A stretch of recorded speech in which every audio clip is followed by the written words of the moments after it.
Hi there, dance studio owners, and welcome to the Transform My Dance Studio podcast. My name is Shannon Westphere, and I am the Inner Circle Program Manager here at the Dance Studio Owners Association. For the next 6 weeks, we couldn't be more excited to be introducing a brand new host here on the podcast. Annie Leese Thistle is an extraordinary studio owner and Inner Circle member who will be leading from behind the microphone for a 6-part podcast series, Work Less, Make More. Annie is the CEO and Artistic Director of Performing Arts Academy of Marin, also known as PAM, in Mill Valley, California. Annie established PAM in the summer of 2009, facilitating its growth with the help of dedicated faculty and staff from humble beginnings in a church hall to a thriving community with state-of-the-art facilities and premier training in dance and the performing arts.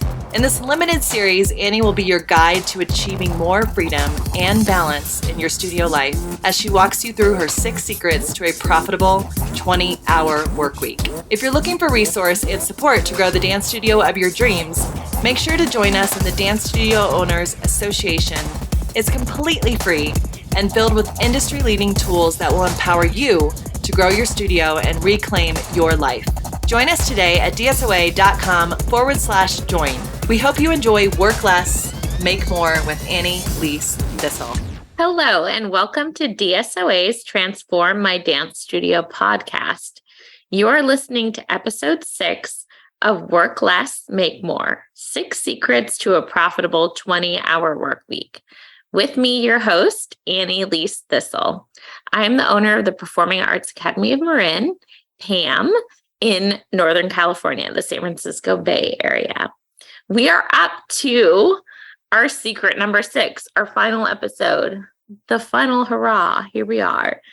And what I'll say is that secret number 6 is about that sweet payoff comes with time and in waves.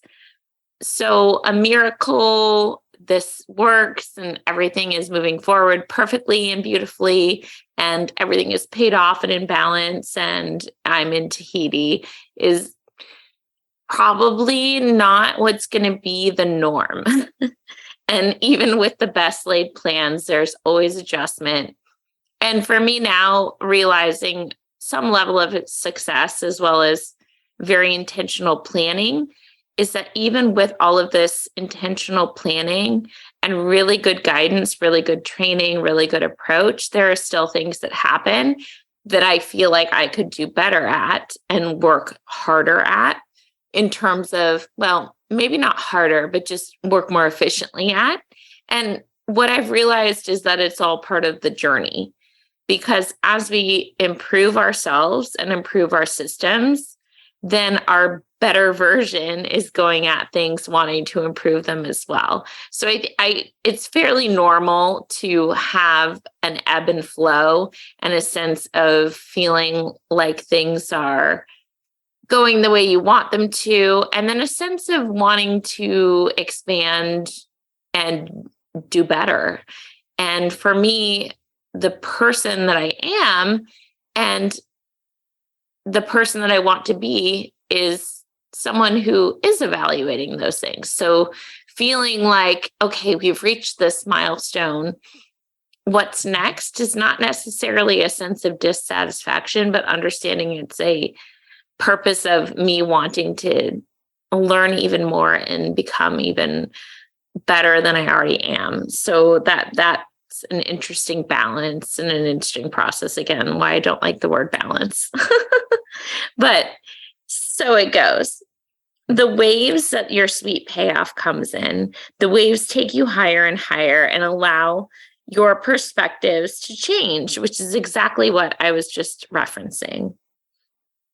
What I would say is keep your eye on the prize, tell your story, and build those people around you that get your story, because then you aren't the one always telling it. There are people that are telling your story for you.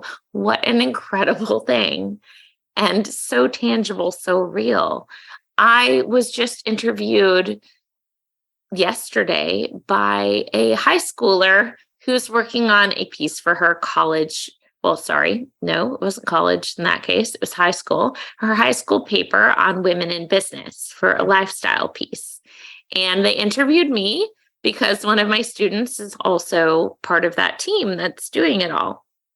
And what she kind of said was that, well, yesterday I interviewed one of your students and she said almost exactly what you're saying in terms of the values. And I, in the moment, said, how cool.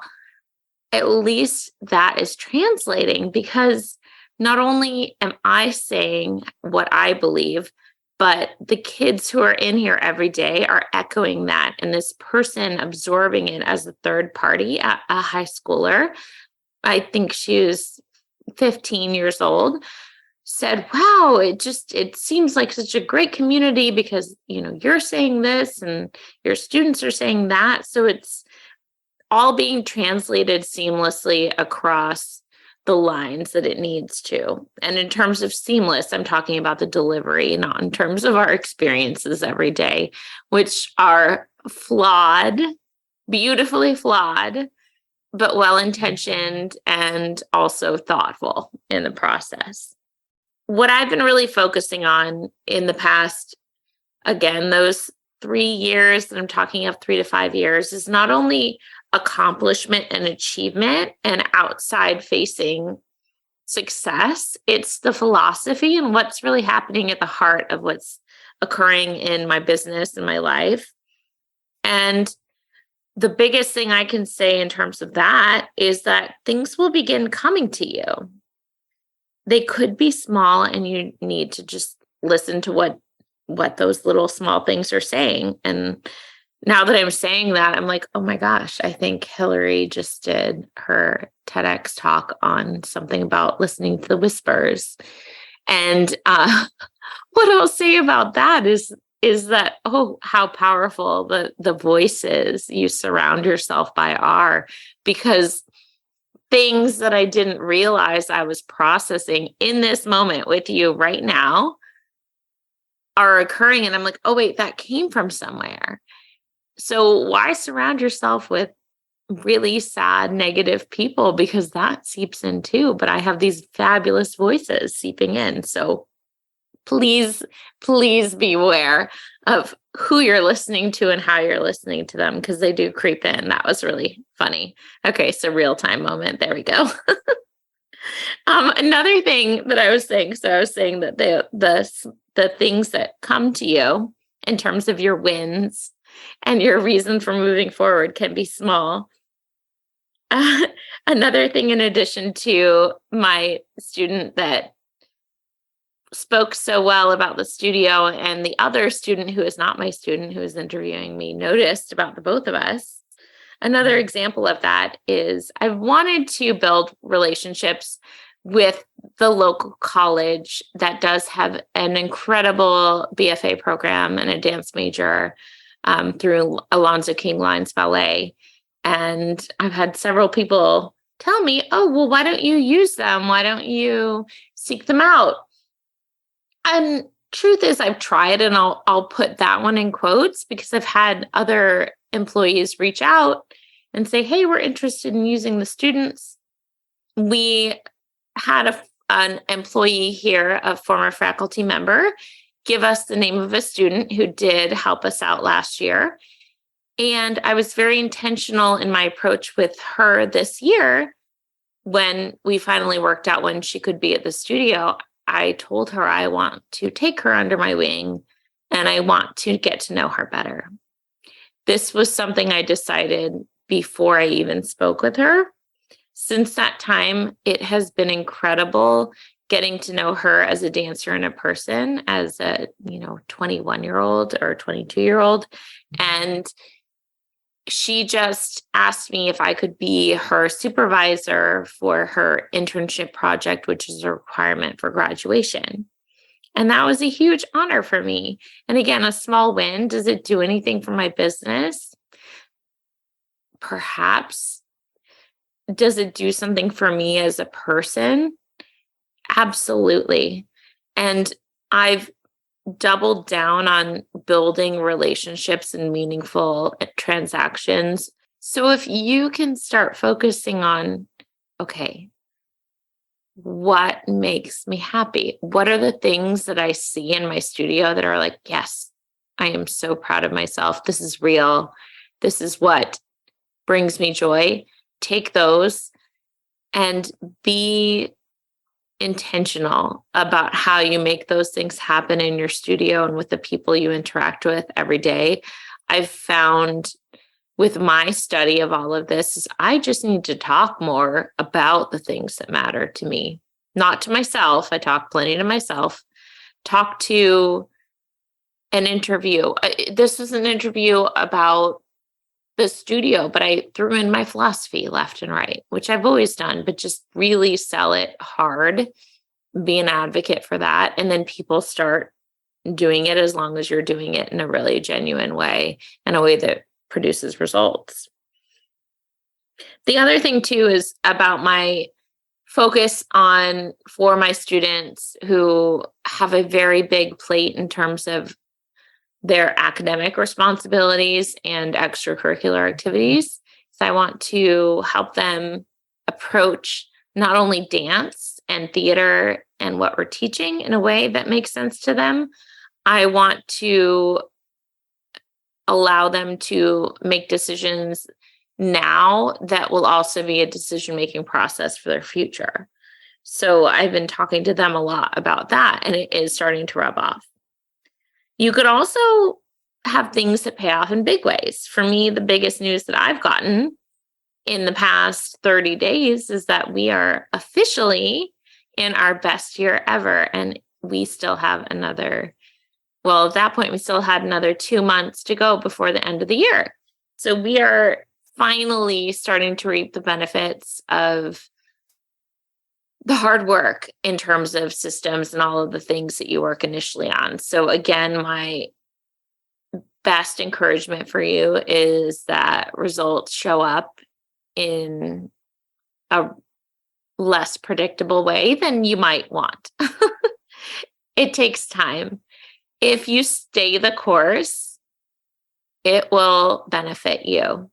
And again, open your eyes to the small things. With regard to philosophy, I have students who know why they are here for the most part. Again, I'm speaking in majorities, not in absolutes. I have families who support what we do. And I have people that are reaching out to learn about what we do.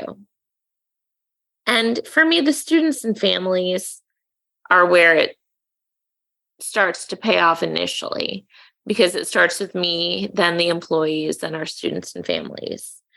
And we went to competition this past weekend, and the vibe was different, because previously I'd been focused on results.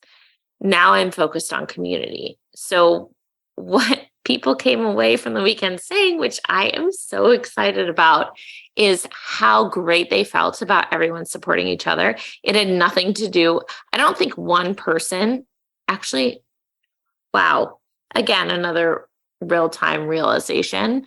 I didn't have a single family talk to me about scores. They talked to me about camaraderie, the support of their peers, how they felt like people were cheering for them, people came backstage for them, and the results didn't ultimately matter. Do we like doing well? Of course. But in the past, and again, this is all dawning on me literally now, is that it's been like, what can they do to improve? How can they score better? What's this? What's that? The feedback I've received is how fun the weekend was and how accomplished they feel for each other. So again, did that happen overnight? No, but I know I was translating things to them because I was score focused for a while that I never told them about, but I think it obviously translated into their approach and the things that they were saying to me. What I'll say is that it's challenging. I'm working more than I need to right now. Today, I got out of a faculty meeting and I reflected on it, and I was not the boss I wanted to be in that meeting. Do these things happen all the time? There are tears, there are stumbles, and we aren't perfect. And I think as long as your employees know that and believe in your mission, then that can be a really powerful thing. And you can turn around any blip in the radar because of who you are and how you get where you need to go. Again, right now I'm working on reducing my hours because I've not been at 20 hours per week the course of this week or the past couple of weeks. And I need to recalibrate and I need to stay fast to my goals. And it's just a push and a pull, and it is challenging. My biggest takeaway for you amid all of this is that you are worth the investment in yourself and your business and whatever you find important in your life and what brings you joy and brings you satisfaction. And when you value yourself, in time, others will value you the way you want as well. Put out the example of how you want to be treated. It will happen with time, with grace, with attention to detail, with the commitment to see the things that are positive and the things that are leading you towards your goal. Focus on those because you can probably find those in the small moments. Okay, we could say that today was crap. We could also say that, well, yes, this was challenging, but this happened and that happened and this happened. And it's all about what you choose to draw into your universe. You are the architect of your journey. You can build your dreams. You can also, along the way, build that dream and then knock down a few walls, change things, redecorate, repaint, whatever it is that you need to do. You got this. Thank you so much for this amazing 6-week journey for me in terms of delivering this podcast to you. I've really enjoyed it. I hope you have too. And I wish you all the best in your journey forward. Or I wish you the better future that you have planned for yourself because it's all attainable for what you want. Until next time. We hope you enjoyed this week's episode of the Empire Formula on the Transform My Dance Studio podcast. If you are ready to take your studio to the next level, make sure to join us for free inside the Dance Studio Owners Association, where we have everything you need to grow your studio and reclaim your life. Join us today at dsoa.com/join. If you loved this episode, we encourage you to rate and review the podcast. These simple things allow us to continue bringing you world-class hosts and guests every Monday right here on the Transform My Dance Studio podcast.